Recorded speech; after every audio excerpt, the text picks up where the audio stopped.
Welcome back, everyone. Let's jump right into today's explainer, where we're exploring the 19th century abolition movement.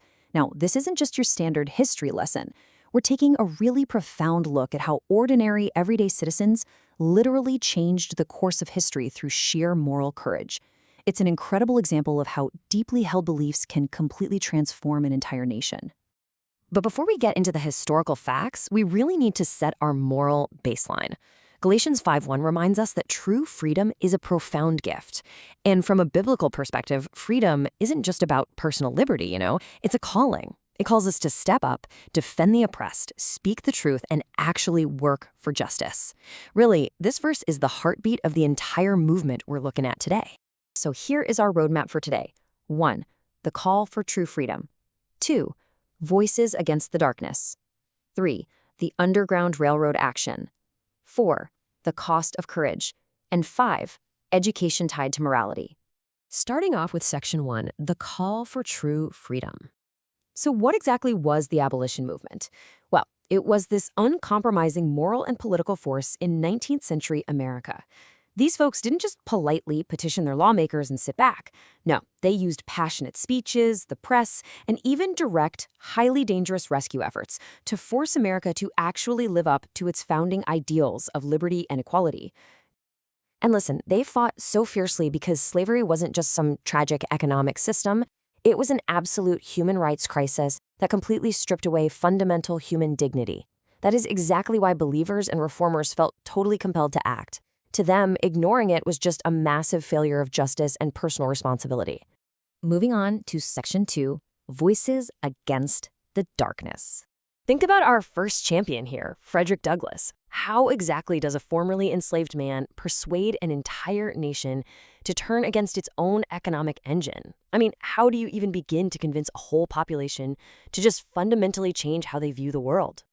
Well, his absolute superpower was his own lived experience. By publishing his autobiography and giving these incredibly eloquent speeches, Douglass totally shattered the racist stereotypes of the time. He proved his towering intellect to a Northern public that desperately needed a wake-up call. His undeniable humanity is what inspired such massive, real change. Now, while Douglass commanded the stage, others took to the printing press. So, how did William Lloyd Garrison's newspaper spread these, at the time, highly controversial ideas? Think about how information actually traveled back in the 19th century, and the sheer bravery it took to put these thoughts into print.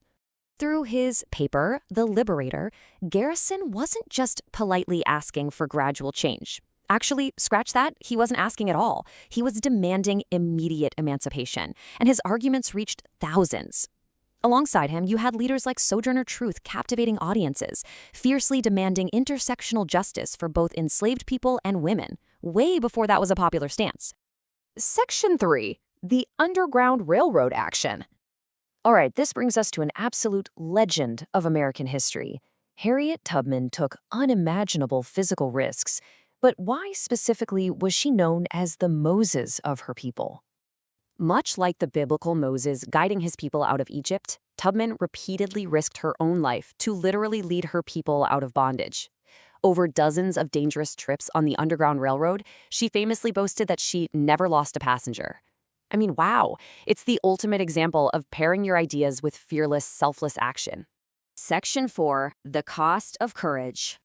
You can see here how this whole movement was basically a massive, coordinated network. You've got Douglass commanding the stage, Tubman navigating the shallows, Garrison running the presses, and Truth boldly challenging the public face-to-face. Together, they threw rallies, handed out pamphlets, and even organized boycotts of products made by enslaved labor. The ultimate goal, freedom for all, no exceptions. But man, this courage came at an incredibly high cost. They faced violent mobs, they literally had bounties placed on their heads, and they risked everything, their livelihoods, their families, and their lives.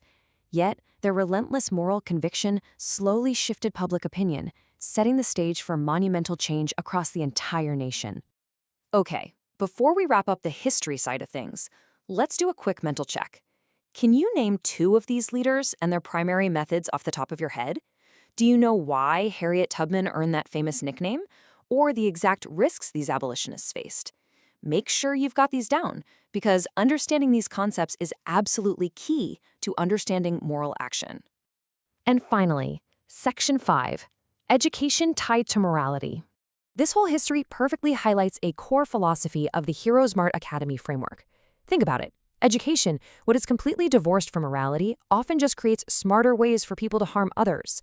But education that is deeply anchored in morality, that fosters true freedom, real justice, and the courage to actually stand up and defend the oppressed.